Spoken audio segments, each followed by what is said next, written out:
Coming to my talk and braving the frigid Miami conditions to come out here. I really appreciate it. I'm going to tell you about work that I'm doing to study the observed and simulated variability in the South Atlantic. And this is work that I'm doing with Sensu Dong, Sylvia Gardoli, Chris Minen, Ricardo Matano, Rennelys, Bill Johns, Jan Zhao, and as many members from Team SAMOC, many of which are in the audience that I can train. So collaboration is definitely welcome. I'm showing you here some of the currents that are of interest in the South Atlantic, and if I can get this to work, yes. No? There we go. Okay, so highlighted in orange is the South Atlantic subtropical gyre, and the currents that are bounding the South Atlantic subtropical gyre are the Brazil current flowing southward. You have the Malvinas current and the Brazil current, which meet here at the confluence, and that bounds the southern boundary of the gyre. You have the South Atlantic current flowing to the east. On the eastern side, you have the Benguela current, and you have the Agulhas leakage from Agulhas eddies, which are moving northwestward. This forms the South Equatorial current, which, when it reaches the South American coast, bifurcates. Some of the flow from the South Equatorial current flows southward into the Brazil current, goes back into the gyre, and some of the flow goes into the North Brazil current and participates in the meridional overturning circulation. So you're going to hear a lot about AMOC and a lot about subtropical gyre in the talk. Okay. Okay, so the outline for my talk is I'm going to tell you a little bit about why I'm studying South Atlantic circulation variability. I'll give you an update on SAMOC. We tend to go to other meetings and give people an update on all of the SAMOC observations that are out there, all the moorings that are now out there in the water. We don't do it at home, so I thought it was a great opportunity to do that. And then I'll show you some results from a model data comparison of the AMOC seasonal cycle mechanisms at 35 South. And I'll say a little bit about future work, if there's time permits, on work looking at the basin scale interannual variability, so the variability of the subtropical gyre and how it connects to AMOC. Bear with me because this mouse is temperamental. Yeah.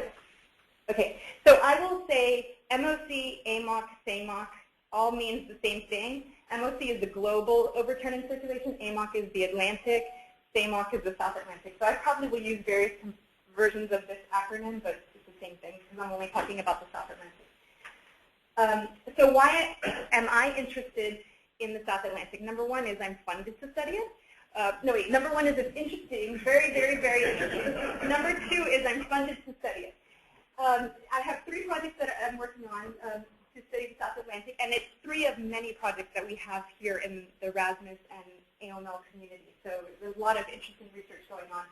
The first project is SAM, where we're using an array of 4 moorings on the western boundary at 35 South to measure the warm upper and cold deeper flows associated with the MOC.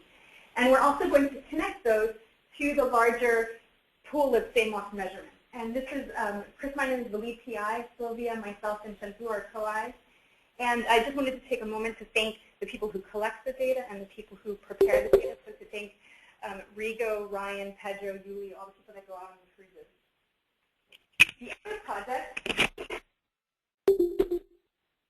is a model data study where we're trying to improve our understanding of the upper and lower limb of the MOC water mass pathways and the natural modes of variability in the South Atlantic. And that's I'm the lead PI on that, and Sylvia is involved, Ricardo Matano, Rennelys.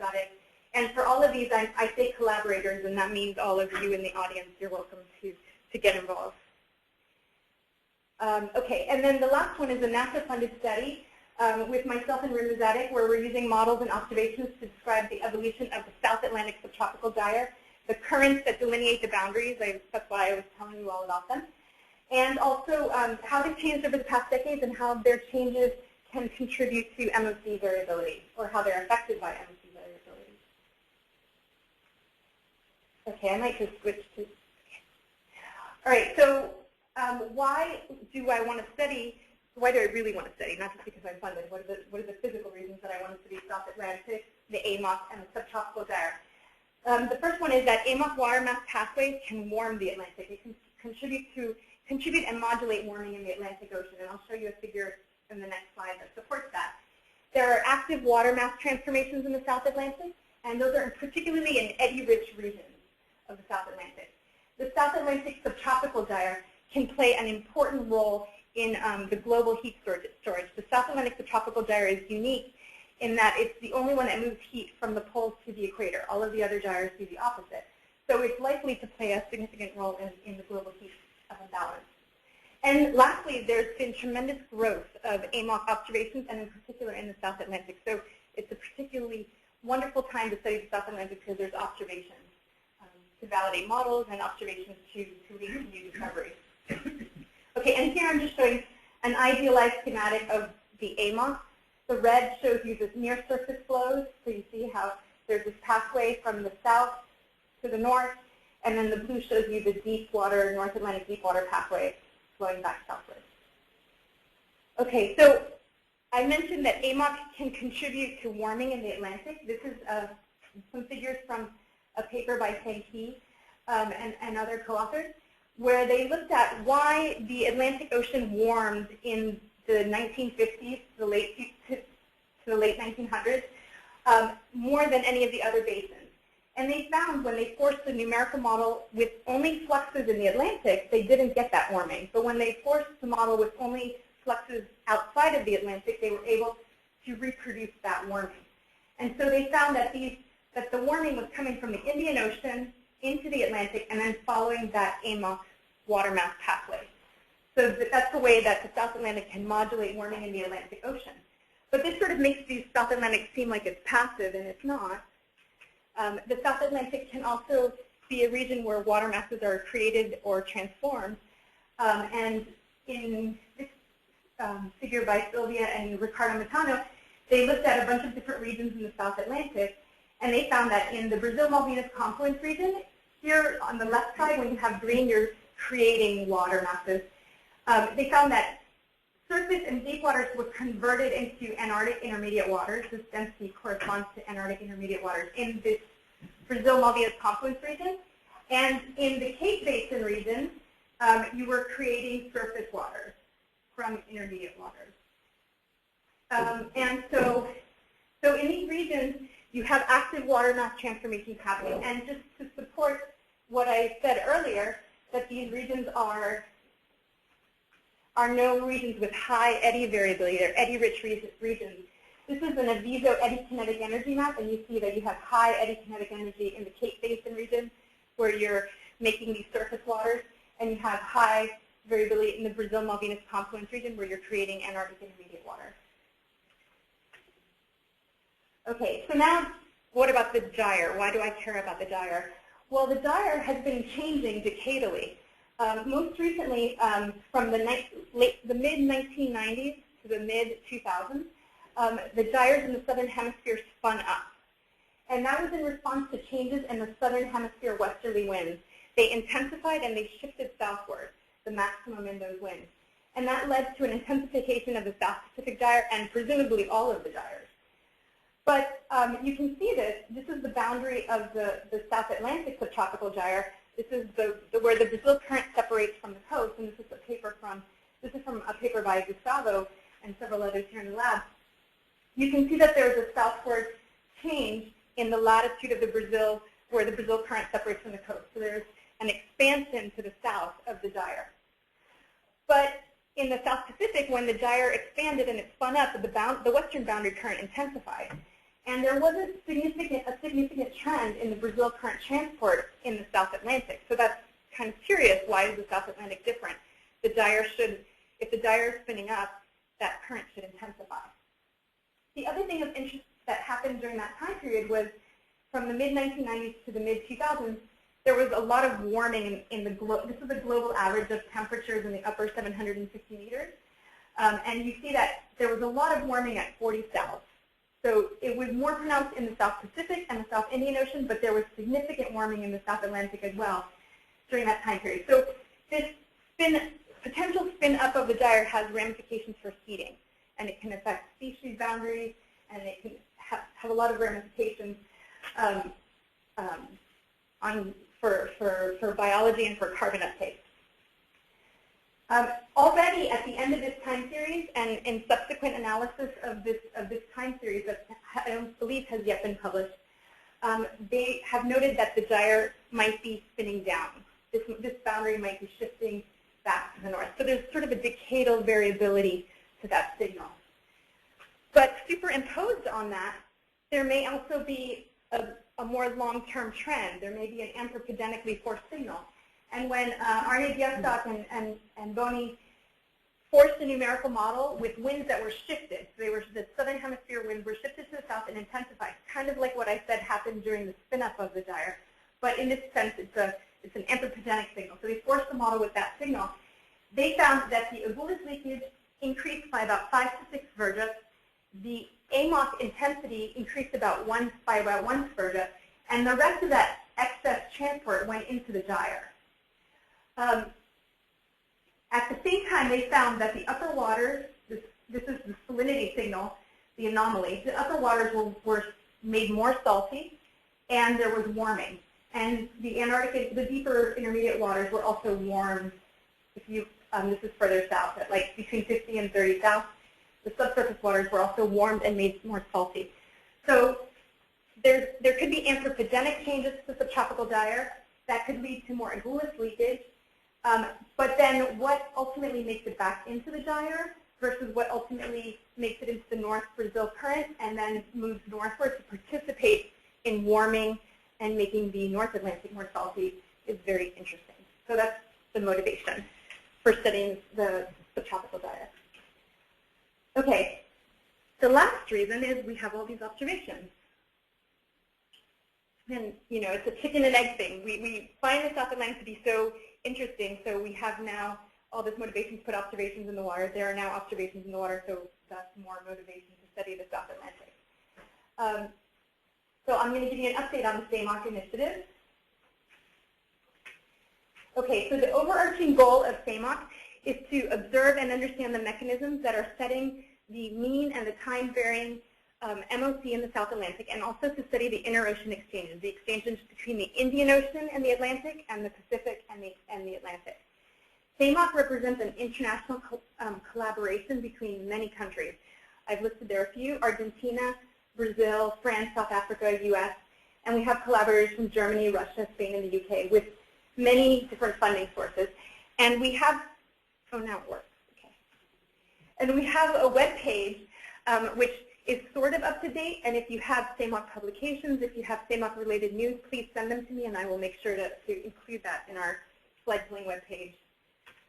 But now to tell you about the exciting growth of AMOC observations in general. This is a map showing all of the moored arrays that the US is involved in with partners, with international partners, in the Atlantic Ocean. So you have now one of the SAMOC programs, which is SAMBA. We have the SAMBA array. You have, obviously, Rapid, Move, Oleander, Line W, but now you have OSNAP. So there's a tremendous amount of observations now, moored observations available in the Atlantic Ocean. But in addition to that, we have a lot of trans-basin measurements that are not only moored. We have hydrographic lines. We have the FCT lines, which are the black dash lines that are repeated 4 to 5 times a year. We have the Clivar lines that are repeated decadally. And then we have a moored array here at 11 South that the Germans alone are involved in. So the U.S. that doesn't show up on this map because the U.S. are not partners on that array, but there's more observations than beyond what U.S. AMOC is the purview of U.S. AMOC. So it's an exciting time. And I'm not going to say much about the global observations that are continuing. So there's Argo measurements, there's XT measurements, there's CTD measurements. There's drifter satellites. I'm not going to talk about that. I'm going to tell you about what's changed with the moored array. So along 34.5 South, we now have the SAMBA array, which has, in the past 2 years, doubled in size. We went from 4 inverted echo sounders on the west and 2 CPIs on the east to now 9 instruments on the west and 14 instruments on the east. So tremendous growth. Now there are 3 CPIs and 4 PIs on the west, an ADCP and a bottom pressure recorder. There are 8 CPIs on the east, 4 tall moorings, and 2 ADCP moorings. So we have an unprecedented amount of data. very exciting. And we're looking forward to doing a lot with that data. Now, as you know, I said there were 4 tall moorings here on the east. I should say a word about what the moorings are. So inverted echo sounders is just a bottom mooring. It measures the acoustic travel time and the pressure. So it just makes that simple measurement. And you take hydrographic measurements to then infer the temperature, salinity, and velocity. The tall moorings actually are moorings that have instruments from the seafloor up to about 50 meters below the surface, and they have temperature, salinity, and velocity being directly measured with current meters and microcaps. So we'd love to put some of those on the west, but that still eludes us.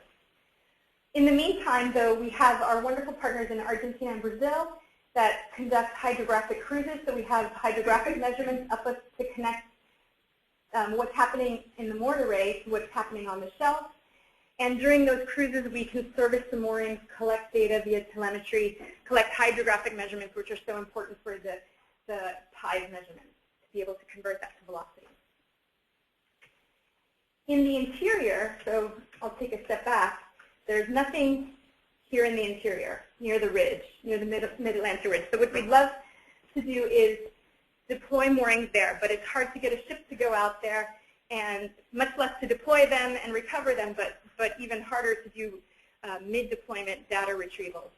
So both our labs, this is an effort led by Yuli at our lab, and the French are involved in efforts to develop data pod technology. So these are, in addition to the bottom mooring, so this is the inverted echo sounder type mooring, there would be these data pods that would collect the data and periodically release to the surface, and then that data would be telemetered via satellite and collected. So we could have, on the order of every 6 months, data from these moorings in the interior, and we wouldn't have to go out with the ship to collect that data. So just to give you an update on that, there's been a successful 6-month deployment in the Florida Straits from the US side, and a deep water test is planned in October 2015. On the French side, some of their Siridomi messengers have already come up from the eastern boundary. So they have one deployed at 5,300 meters as part of their eastern boundary array, and they're already getting data. So it's very promising. And we're still at the prototype stage, but there's you know, it's very exciting for the future of putting instruments in the interior.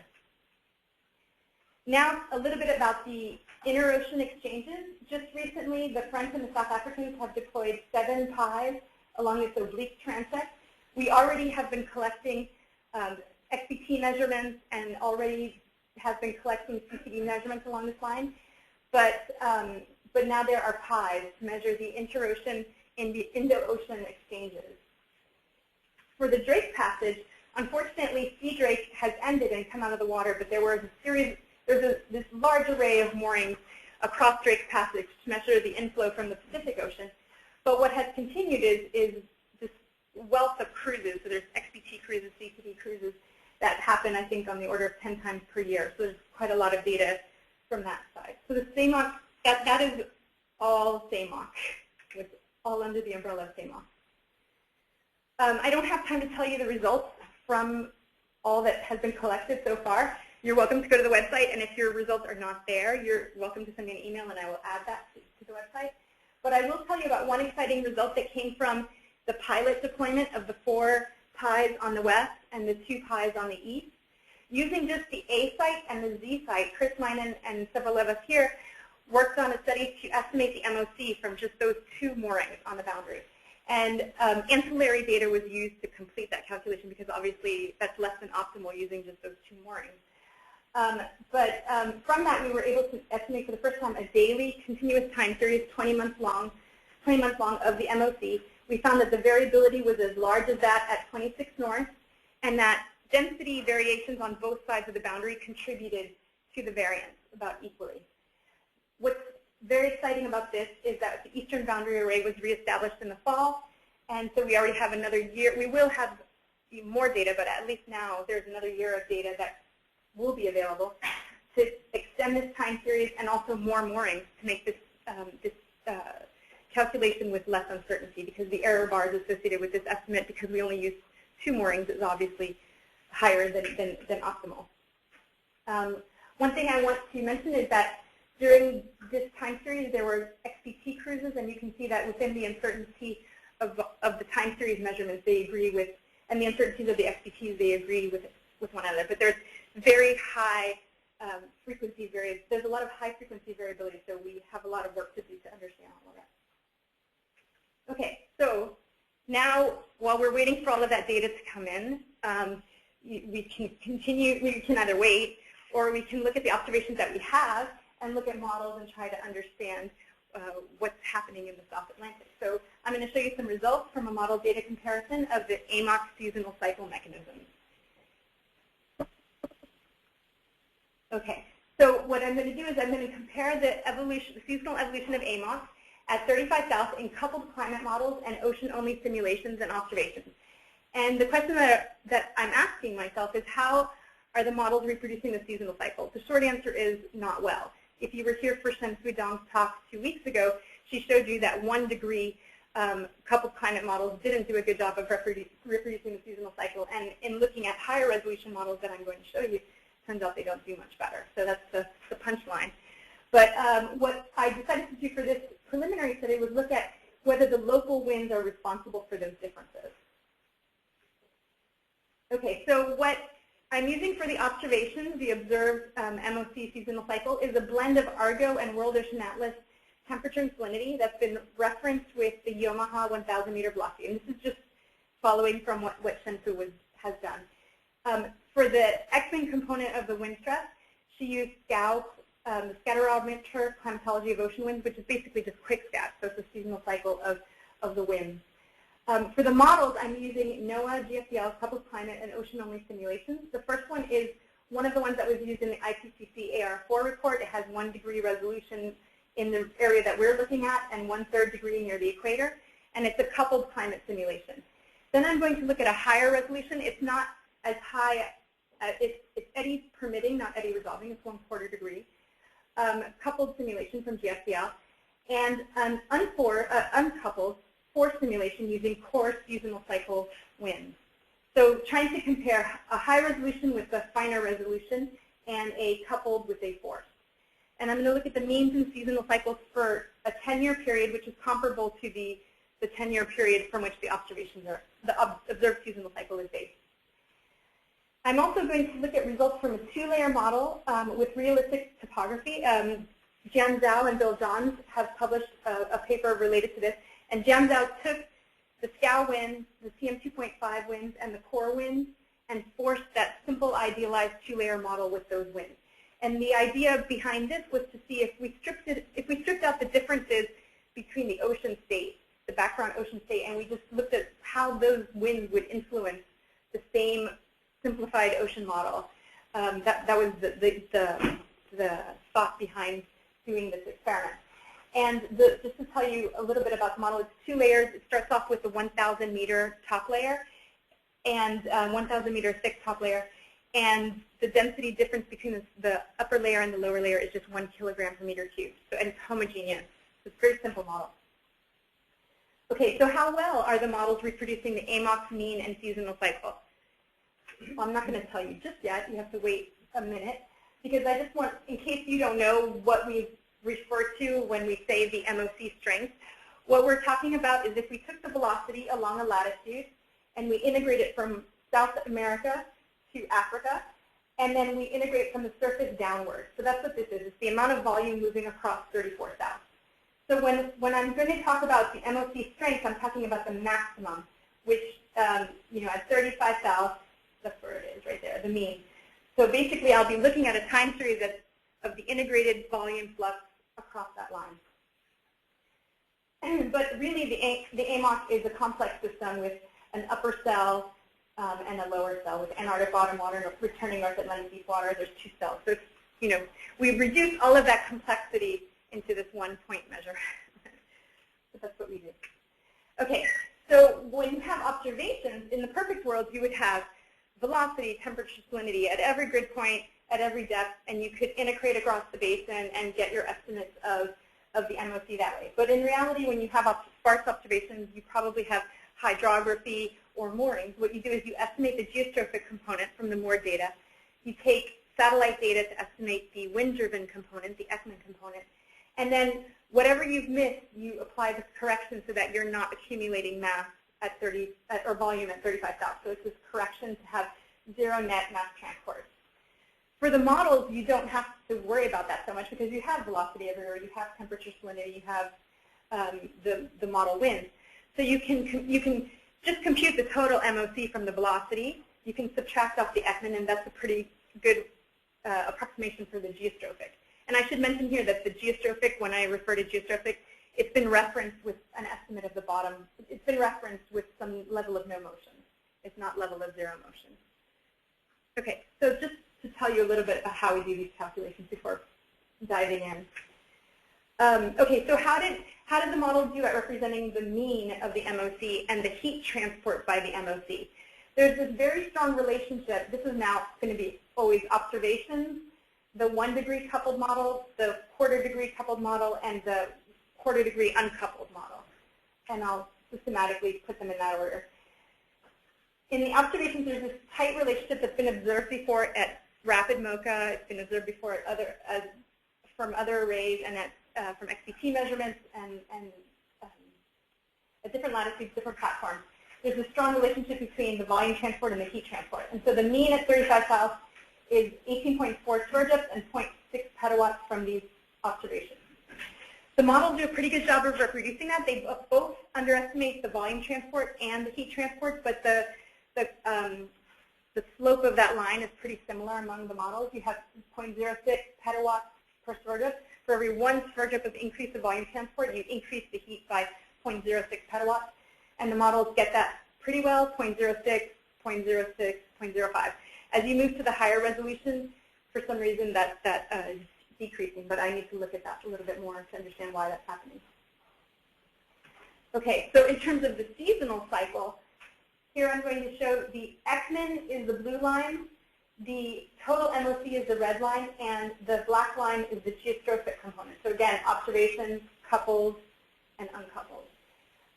All of the models, so if you follow just the blue line, all of the models get the Ekman contribution to the MOC correct, or the right phase, I should say. The coupled models over-amplify the amplitude of that seasonal cycle, both of the coupled simulations do. But the phase is about the same in all of the models. They all peak in around June, July.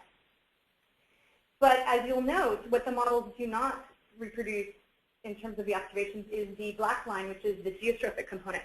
All of the models have a semi-annual geostrophic seasonal cycle and a very weak amplitude, whereas the observations have this annual cycle and a very robust amplitude. And both in the observations, both the geostrophic and the Ekman contribute to the total MOC about equally, whereas in the models, what's driving the total MOC is just the wind, so just the Ekman transport. So they all, because the models have a pretty good Ekman transport, the models have a pretty good total MOC, despite the fact that the geostrophic MOC there's a big mismatch. So the question that we ask is, are the local winds responsible for those seasonal differences? And so what I'm showing here is the mean of the zonal winds. So this is eastward and westward.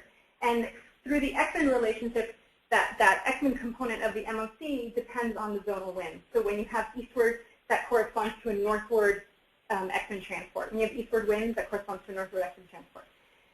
So you see this black 0, 0 line is shown in the observations models to be landing at around the same latitude.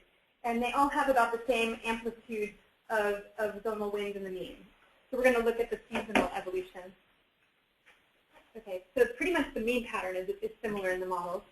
And in the observations, what's happening seasonally is this 0 line is heaving back and forth across 35 south. So in July, it's far to the north of 35 south, so you have a positive anomaly in July. And in March, it's about at the line, so you have a negative anomaly in terms of the zonal winds. And so if I just look at 35 south at the seasonal evolution between the observations and the models, so this is now time, the seasonal cycle, and this is longitude, you see that they all pretty much get the seasonality of the Ekman transport right, except as I noted before, the coupled models are too strong in terms of their Ekman transform, but pretty much they all get a very similar seasonal evolution. Okay, so that's what's setting the Ekman component, the zonal winds, and they all seem to agree. What's setting the geostrophic component? Well, there was previous studies using the rapid data at 26 North, the rapid MoCA WBTF data, that showed that that the geostrophic component of the MOC is responding to the wind stress curl. So if you think about it, the wind stress curl locally can raise or depress the thermocline. So if you have curl that's affecting the thermocline in the east, that signal can propagate westward as a Rossi wave and be altered by the curl overlying it as it's making its way to the west. So you can think of it as the curl can affect locally the thermocline, but it can also produce a signal that can propagate. So we have reason to believe that the curl near the boundaries is going to be very important. And you can see that in the models and in the observations, there's a very strong negative curl in the observations along this latitude line. And the curl in the interior is not that strong, except for the coupled models, which seem to have some unusual feedback happening here that doesn't exist in the uncoupled force case. So there's some feedback going on that I need to understand better. So that's the mean. They pretty much have the same structures. There's some differences. If I look at the seasonal evolution of the curl in the observations, in March you have very strong negative curl on the eastern boundary and weak negative curl on the eastern boundary in July. So that means you have a positive anomaly in July. If you subtract July minus March, you have a positive anomaly on the east. You have a weaker, but you still have a positive anomaly on the west. So you kind of have there's not much of a curl anomaly throughout the interior, but on the boundaries you have a strong anomaly. So this is leading us to think that might be important. If I look at the curl now along 35 South as a function of season and longitude, you can see that there are differences between the observed curl structure at 35 South and the simulated. CM 2.5 has the one that is most similar to the observed structure. That's reassuring because it's finer resolution.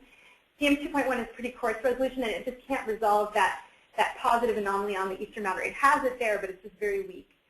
CM 2.5 is forced with very smooth winds. So this is the force simulation, and you can see that those winds are very smooth there. So it has the amplitude of that curl anomaly right, but it's very broad compared to the observed, which is very narrow zonally. And they all have an anomaly on the western boundary. So there are some similarities and some differences to the winds, and the question is, does that matter for the geostrophic response of the ocean? Okay, so another reason why we thought that this might be the culprit is that if instead of thinking of what the geostrophic seasonal cycle looks like integrating across the whole basin, if instead we follow what Jianzhao and Bill have done and accumulate from the east to the west. So by the time you get to the west, that's that time series that I showed you. Okay, but starting here, it's just adding the contribution from each longitude as you go westward. You can see that the seasonal cycle in the geostrophic MOC anomaly is pretty much set in the east and continues on as you accumulate through, and only to be slightly amplified in the west. So pretty much the seasonality is set from the eastern boundary. So we had reason to think that this curl on the eastern boundary was going to be important. Now, looking at the models, you see that sort of happens. You have the pattern set in the east, and that propagates along, but the pattern doesn't look like the observed pattern. So already in the east, you have this difference between the seasonal evolution of the geostrophic AMOC anomaly between the models and the observations. And then in the west, the amplitude of the seasonal evolution gets damped, and it becomes semi-annual. So whereas in the observations you have amplification, you have damping in the west. So there's differences on the boundaries, and so this is part of why we thought looking at the wind stress curl on the boundaries would be important. Okay, so I mentioned way back when that we took a two-layer model and we forced them with these winds to see what the response would be if the background ocean had similar states. So now I'm going to show you the same thing from that two-layer simulation. So in this case, I've only forced with CM 2.5, CM 2.5 core, and the observations. And I should say Jian force. I kindly asked him to do it, and he agreed. If you force that 2-layer model with the OBS, with the scow winds, this is the seasonal evolution that you get, and this is the simulated. And you see that they all agree with one another. So there were all these differences in the curl patterns, but it seems to not matter when you force the 2-layer model with those different curl patterns. The one thing that so let me point out a couple things. You have annual evolution. You don't have that semi-annual cycle crop up. You do still have that damping in the west in the models where you have amplification in the west in the observations. So still a lot of questions to be answered, but when we force the 2-layer model with all of these different winds, different structure, we get a very similar response. And if I back up to show you the original response in the models, you see that the 2-layer response here looks like the original model response, looks more like, whereas the 2-layer response to the observed winds does not match the observed geostrophic MOC anomaly. Okay, I'm going to skip that. Okay, so what's causing this geostrophic AMOC seasonal cycles difference? Following up on what Senfu has looked at, she saw that in the coupled models that have 1-degree resolution and the observations, there was a difference in the geostrophic velocity structure. So this is the zonally average geostrophic velocity structure. And she found an annual cycle in the observations and a very vertically coherent response in the upper 1,200 meters. Whereas in the models, there was this sort of semi-annual seasonality, and that transitioned from an annual seasonality at the surface. So there's sort of this break between the upper 200, 400 meters and the lower 400 to 1,200 meters. When I look at the same thing in the 1-degree model, I see that also. It looks very similar. These are sort of sister models. This is an Earth system model, but with 1-degree resolution, and this is just a coupled model with 1-degree resolution. So there's some similarity there. When we go to higher resolution, the upper 400 meters looks more like the observations, but you still see that below 400 meters, you get this semi-annual cycle to the geostrophic velocity. And so there, you don't have as much of a vertically coherent structure to the velocity. So there's more baroclinicity here. And what Senfu found in looking at those previous models was that the models had the wrong density structure. So in the observations, and this is just Argo observations, in the observations, you have this vertically coherent density on the western boundary. And let me take a step back. Okay, so what sets this geostrophic velocity? This is the zonally average geostrophic velocity. What sets it is just the difference between the density on the west and the density on the east. So that's why I'm showing you now. The density on the west, the density on the east, and the difference. There should be a minus sign there. So what she found was vertically coherent structure in the density, and that the west is what's controlling. So if you have east minus west, basically the difference is set by the west. In the model, she found that the east was contributing, and the structure was very baroclinic. So you can see there's not a vertical coherence to the structure. So you can see that here in my CM 2.1 analysis, that the structure doesn't look anything like that below 200 meters. And the east and the west are both contributing to this density difference.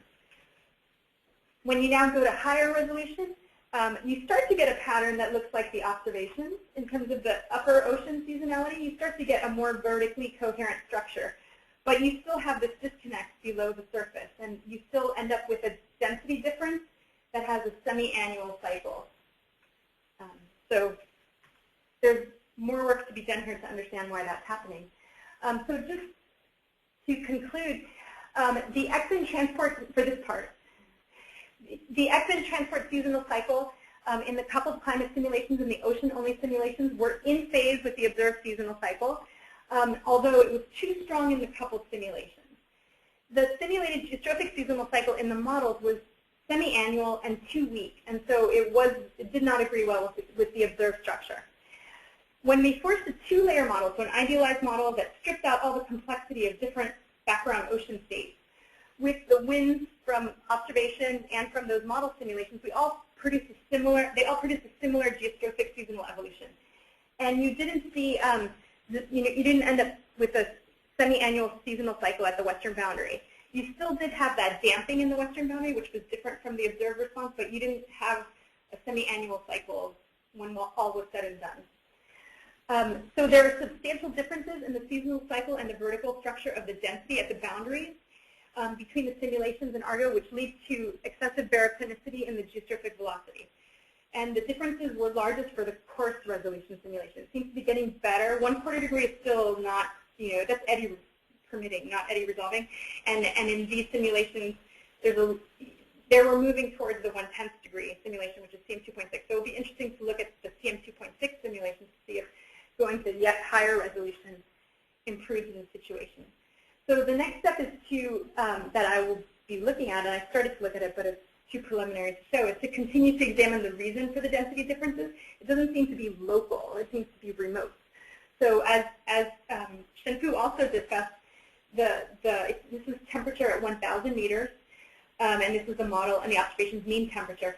You can see that where you have this transition to cold water, so the Brazil-Malvinas confluence, is too far to the south in the model. So there's like, maybe the differences aren't due to what's happening at 35 south. It's due to the shifted Brazil-Malvinas confluence in the simulations. And you see that the models have too warm water here in the west. The models also have too much warm water coming in through the Agulhas leakage. So you can see that all of the models are too warm in terms of the water that's coming in. So there's problems with the water masses coming in from the south that might be causing these density discrepancies. Corresponding with that, the water is too salty, so that helps offset there would be a larger density bias in the models, but there's this compensation between the water being saltier and warmer, so it's not as bad as it seems in terms of temperature. But you also, if I look at the velocity, so this is the Yamaha data set, and this is the model. The models have much stronger flow also. So if you've got the water mass wrong and you're advecting it stronger, you have stronger advection into the South Atlantic, that's also exacerbating the problem. You also see that in the Yamaha data set, the velocity structure is weaker than it is in the model. So there's still a lot of work to do to look at the remote forcing of those density differences. So the last thing, yeah, I still have time. The last thing is really quick. I want to say a little bit about the South Atlantic subtropical gyre variability and some work, the direction that I'm heading to look at that. I mentioned that there was this decade where the gyres were spinning up, so from the mid-1990s to the mid-2000s. And so what I'm showing here is 3-year maps of sea surface height anomalies. I took the Aviso data set and I subtracted the full record, the full 21 record 21-year mean, and then I grouped things into 3-year means. So you can see that as you move from 1993 to 2012, there was an increase in sea level of about 5 or 6 centimeters over that time period. So, and it seems to have stalled out around 2006. So it could be that this is spin up and then spin down with a larger trend superimposed, or this could be timed with the hiatus. So maybe throw that hat into the ring about what something connected to the hiatus that is now a hot topic. But what's curious is, as I mentioned way back when in the introduction, the previous observations have suggested that the Brazil current transport didn't increase. So this is another, a figure from another paper. So this is from Lumpkin and Garzoli. And this is looking at the currents at 32 south, 34, 38, 45 during that first decade or so. And so this is the Malvinas confluence going from south to north, the Malvinas current going from south to north, the confluence, so about zero flow, and the Brazil current flowing from north to south. And you don't see you don't see any significant change in the nature of the Brazil current during that time period. But this is an estimate from satellite drifter synthesis product. So it's basically an estimate of the transport in the upper 30 meters. So what we don't know is what changed below that. And the study didn't look further to the north. But I started to examine that. And so now here I'm showing you, again, the captions are a little messed up. But these are 5-year means, and I subtracted the full record mean from the same drifter altimetry synthesis as I'm showing here. And what I've done here is I plotted as a blue line the 5 centimeters per second southward flow of the Brazil current in the mean, and the 5 centimeters per second northward flow of the North Brazil current. And then the color shading is the anomalies from that. So what you see is that during this first decade, the Brazil current started to strengthen to the north of 32 south, and then during the latter part of that decade, it did strengthen, but it was just further north of where that paper examined. So it was between 30 south and 15 south. During the last 15 years, though, the North Brazil current intensified. So there's a positive anomaly here, so that strengthened the North Brazil current. And it also may have shifted the boundary between the North Brazil current southward. So while the gyre was expanding to the south, it may have been shrinking to the north. So that's, the next step will be to look at that in more detail, because if there's this interplay between when the Brazil current strengthens, the southward flow of the Brazil current strengthens, and when the northward flow of the North Brazil current strengthens, there could be this interplay between the South Atlantic subtropical gyre and AMOC, because whatever goes into the North Brazil current is going to participate in AMOC. Whatever goes into the Brazil current is going to stay in the gyre. So the next step will be to analyze subsurface and surface observations in more detail, to study the gyre variability over the past 2 decades, and to explore whether there's a connection with AMOC variability. And so with that, I will say thank you very much.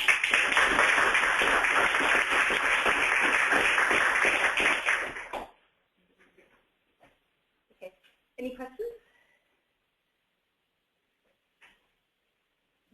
Go ahead.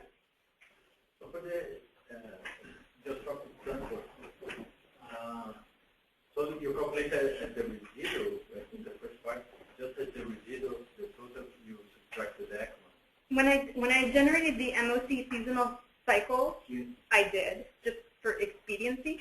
But when I showed the time series of the vertical structure, I actually computed the geostrophic velocity from the temperature and salinity and referenced it in the same way that I did the observations. So are they similar? When I computed the other way? I didn't check, but yeah, it should be. Yeah. So what's the reference level you use? What I did was I matched what Shamsu did. She referenced to 1,000 meters. So she took the Yamaha data set, which is calculated from Argo surface drift velocities. And then for the model, I just took the 1,000 meter velocity to reference because I have it. Just Yeah. a comment on what you said. You see that the models have much more structure in the velocity of the 1,000 meters than the Yamaha product. The Yamaha product is extremely smooth. Yeah. You And should use something more. no, and I've been starting to, it wasn't a plan for the question. I've started to look at this in more detail. So we have the SAM moorings. And from the SAM moorings, we can look at the hydrography at the west. And if I reconstruct the seasonal cycle of the west at the A site, which is kind of like the western boundary, 61.5 west is where the western boundary calculation was done. That semi-annual, it's noisy, but there's a semi-annualness to the structure below 400 meters. So, and then there's a question about how you process the Argo data because it's noisy, that Argo product. And so if you process it, you might be removing some signal with the noise because there is some month-to-month variability in that seasonal cycle of Argo that can get filtered out. Yeah, so I'm looking at this in more detail, and obviously the more observations we have, the better we'll be able to get to represent that. Better than that. Yeah. Yeah. Any more questions? Let me check if I don't see any questions here. So. Yeah. Oh. Just a clarification. Yeah. Can you go back to this slide showing the Zonally-cumulative? Sure. Maybe.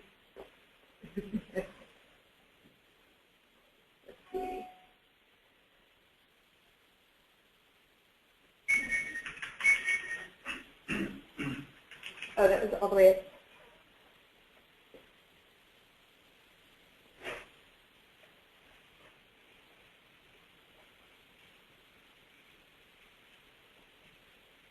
would have been quicker if I had just scrolled, sorry. There. This one. Good. Yeah, so if I understood it right, you said that it falls at the eastern boundary and then propagates west. Yeah. But there is no phase difference. Right. There's local forcing also, but what I mean is, this is not what I'm showing at 30 west is not 30 west. It's integrated across, so it's a little bit. Yes, your point is well taken. There's local forcing, but I'm showing something that's zonally cumulative, so I think it's hard to assess propagation from this figure. We can talk about it more and look at that in more detail. That's a good idea. I think you should just look at the pathway reducing propagation of the Latin boundaries have been a reasonable figure the last few years. This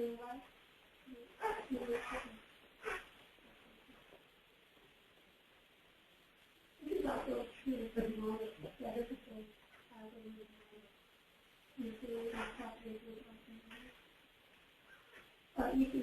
yeah, and when you look at interannual, you see that more clearly. That's not. I don't think that's the most compelling plot to demonstrate that point. Any more questions? Okay, thank you very much.